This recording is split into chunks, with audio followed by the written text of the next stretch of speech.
অন্তর্বর্তী সরকারের পক্ষ থেকে রাজনৈতিক দলগুলোর সঙ্গে সংলাপে যে উদ্যোগ নেওয়া হয়েছে তাতে যোগ দেওয়ার প্রস্তুতি নিয়েছে বিএনপি।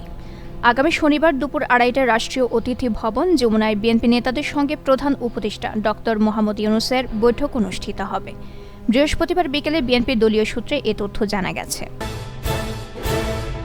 পৃথিবীর কোথাও ফ্যাসিস্টদের পুনরুত্থান হয়নি, বাংলাদেশেও হবে না বলে মন্তব্য করেছেন বিএনপির সিনিয়র যুগ্ম মহাসচিব রুহুল কবির রিজভী।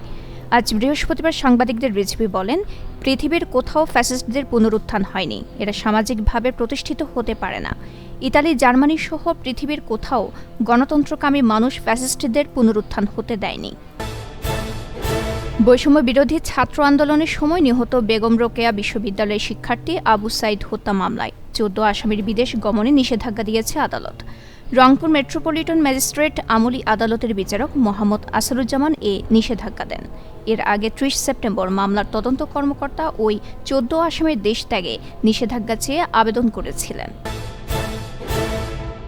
গুমের ঘটনার তদন্তে গঠিত কমিশনের কার্যক্রম শুরুর পর এ পর্যন্ত ৪০০ অভিযোগ জমা পড়েছে। ভুক্তভোগীদের দেয়া তথ্য অনুযায়ী সবচেয়ে বেশি গুমের অভিযোগ এসেছে র্যাব, ডিজিএফআই, ডিবি ও সিটিটিসির বিরুদ্ধে। বৃহস্পতিবার দুপুরে রাজধানী গুলশানে গুম সংক্রান্ত কমিশন অফ ইনকোয়ারি কার্যালয়ে এক সংবাদ সম্মেলনে এসব তথ্য জানান অনুসন্ধান কমিশনের সভাপতি ও হাইকোর্টের অবসরপ্রাপ্ত বিচারপতি মইনুল ইসলাম চৌধুরী। ফিলিস্তিনের অবরুদ্ধ গাজা উপত্যকার প্রধানমন্ত্রী রাহিম মুস্তাফা সহ আরও ২ উচ্চ পদস্থ কর্মকর্তাকে হত্যার দাবি করেছে দখলদার ইসরায়েল।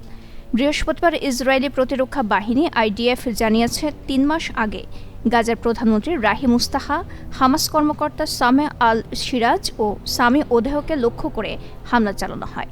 তারা এখন নিশ্চিত হয়েছে তাদের হামলায় এই ৩ জন নিহত হয়েছেন।